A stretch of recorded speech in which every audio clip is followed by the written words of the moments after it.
ऊर्ध्वलोक कितना बड़ा है और सिद्धालय कहाँ स्थित है? मध्यलोक के सुमेरु पर्वत की चूलिका से एक बाल की मोटाई प्रमाण स्थान के बाद स्वर्ग प्रारंभ हो जाते हैं। ये सुमेरु पर्वत है और सुमेरु पर्वत की चूलिका जो 40 योजन ऊंची है वह यहाँ पर अंत को प्राप्त हुई और वहाँ से ही एक बाल का अंतर छोड़ते ही स्वर्ग प्रारंभ हो जाते हैं। चित्रा पृथ्वी से 1.5 राजू में सौधर्म ईशान स्वर्ग आमने सामने हैं। चित्राजू से 1.5 राजू की ऊंचाई पर दोनों ओर में सौधर्म और ईशान स्थित हैं। 1.5 राजू में सानत कुमार और माहिंद स्वर्ग हैं और उससे ऊपर 1.5 राजू में, क्योंकि टोटल 7 राजू का एरिया है, तो 1.5 राजू में ये दोनों स्थित हैं। सौधर्म और ईशान के बाद सानत कुमार और माहिंद्र, टोटल 3 राजू एरिया हुआ। आधा राजू में ब्रह्म और ब्रह्मोत्तर स्वर्ग है। 5वां और 6वां स्वर्ग आधे राजू में है, तो टोटल हो गया 3.5 राजू। फिर इसके बाद आधा राजू में लांताव और कापिष्ट स्वर्ग हैं, तो यहाँ आधा राजू और मिला दिया, तो 4 राजू में ये हो गए। फिर आधा राजू में शुक्र महाशुक्र स्वर्ग हैं, यहाँ पे 4.5 राजू। आधा राजू में सतार और सहस्रा स्वर्ग हैं, यहाँ तक 5 राजू। आधा राजू में आनत और प्राणत स्वर्ग हैं, 5.5 राजू। आधा राजू प्रमाण में आरण्य और अच्युत स्वर्ग हैं, ये यहाँ पे जाके 6 राजू में ये पूरा एरिया आ गया। ये सभी स्वर्ग आमने सामने हैं। इस प्रकार 6 राजू में 16 स्वर्ग तथा 16 स्वर्गों के ऊपर 1 राजू में नवग्रैविक, 9 अनुदेश, 5 अनुत्तर विमान, सिद्धशिला एवं सिद्धलोक या सिद्धालय है। आज तक आपने एक ही शब्द सुना होगा, सिद्धशिला। सिद्ध भगवान कहाँ रहते? तो आप लोग सब कहते हैं सिद्धशिला। सिद्धशिला में नहीं रहते, कहाँ रहते? वे सिद्धालय में रहते हैं। सिद्धशिला तो एक एरिया का नाम है, वहाँ भगवान नहीं होते। अभी इसके विषय में विस्तार से आगे बतलाते। तो टोटल 7 राजू किस प्रकार है, पूरा प्रमाण आपके सामने यहाँ बतला दिया। इसको अच्छी तरह एक चार्ट आप बनाएंगे अपने पास तो उससे और स्पष्ट होगा। इसका एक चार्ट आपको स्क्रीन के माध्यम से बना के आगे दिखलाया जाएगा। इस प्रकार 7 राजू में ऊर्ध्वलोक एवं 7 राजू में अधोलोक है। इस तरह लोक की ऊंचाई कुल 14 राजू है। जो मध्यलोक है वो मात्र 1,40,000 योजन प्रमाण सुमेरु पर्वत जो है वो बीच में ऊर्ध्वलोक में ही अंतर्गर्भित है, इस प्रकार जानना चाहिए। सुमेरु पर्वत और मध्यलोक की ऊंचाई ऊर्ध्वलोक में ही गर्भित है, ऐसा मानना चाहिए, क्योंकि चित्ता पृथ्वी से 1.5 राजू तक उनको गिना है। इस प्रकार चित्ता पृथ्वी कहाँ कही थी? चित्ता पृथ्वी जहाँ हम रहते हैं ये पृथ्वी से ऊपर तक। अब सिद्धालय कहाँ है और सिद्धशिला कहाँ है? 2 शब्द हैं, ध्यान से समझना। एक सिद्धशिला एक जगह का नाम है और सिद्धलोक जहाँ सिद्ध भगवान वर्तमान में रहते हैं।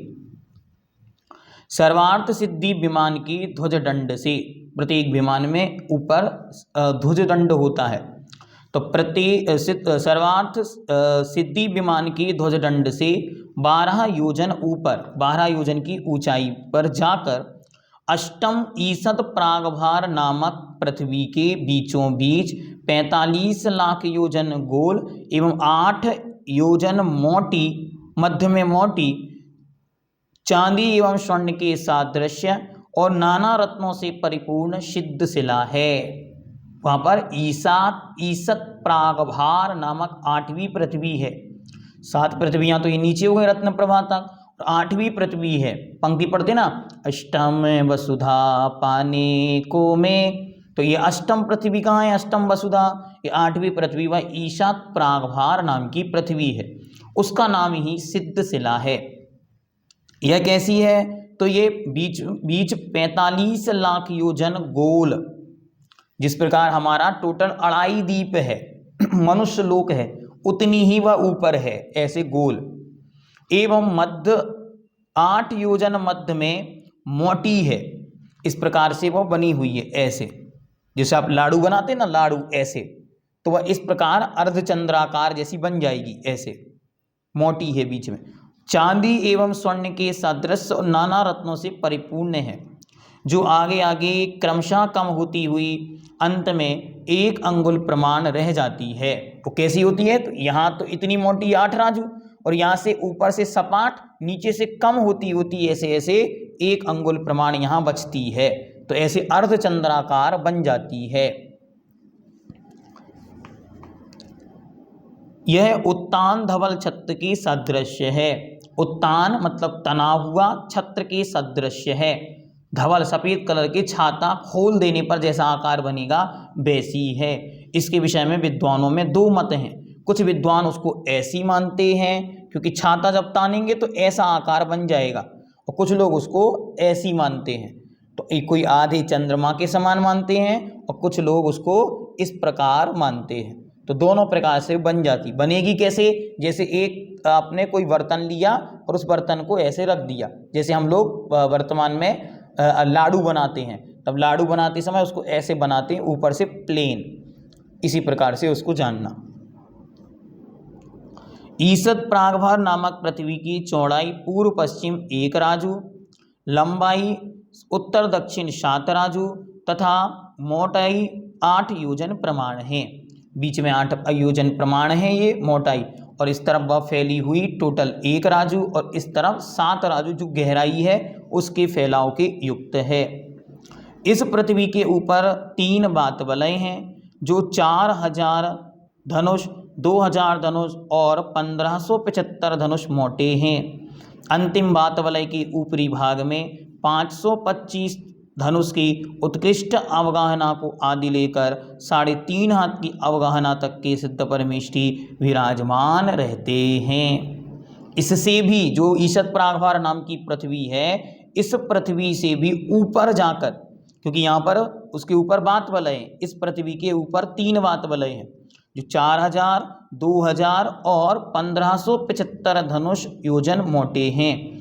और उनमें भी अंतिम बात वलय में 3 बात वलय हैं क्रमशः, उन तीनों बात वलय के अंतिम बात वलय में, जिसे हम कहते हैं तनु बात वलय में सिद्ध भगवान विराजमान हैं। वो लोक का अंतिम हिस्सा, उसमें जाकर सबसे उत्कृष्ट अवगाहना के 525 धनुष, जैसे भगवान बाहुबली 525 धनुष के प्रमाण वाले उत्कृष्ट अवगाहना के, और 3.5 हाथ की जगन अवगाहना के भगवान सिद्ध परमेष्ठी, सिद्ध परमात्मा या सिद्ध आत्माएं वहाँ जाकर विराजमान हैं। इस प्रकार जो अनंतानंत सिद्ध परमेष्ठी भगवंतों की जय। हम सभी ने अच्छी तरह लोक का संपूर्ण भ्रमण किया, सारे प्रदेशों को जाना। यदि हम अच्छी तरह पंच परावर्तनों को देखें तो एक भी प्रदेश ऐसा शेष नहीं जहाँ हमारा आज तक जन्म ना हुआ हो।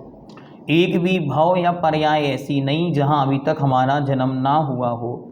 अब हम प्रभु से प्रार्थना करें कि हे भगवान, जैसे आपने अपनी आत्मशक्ति को जागृत करके और इस अनंत संसार भ्रमण को नाश करके उस अनंत संसार चक्र से पार होकर अनंत सिद्धों के अनंत सागर में अनंत काल के लिए विराजमान हो गए, ऐसे ही हे प्रभु शीघ्र ही हम सब अपने अनंत संसार का अंत करके अनंत सिद्धों के सागर में विलीन हो जाएं। नमोस्तु भगवन, नमोस्तु भगवन, नमोस्तु भगवन। जो अनंतानंत सिद्ध परमेष्ठी भगवंतों की जय हो, जय हो, जय हो।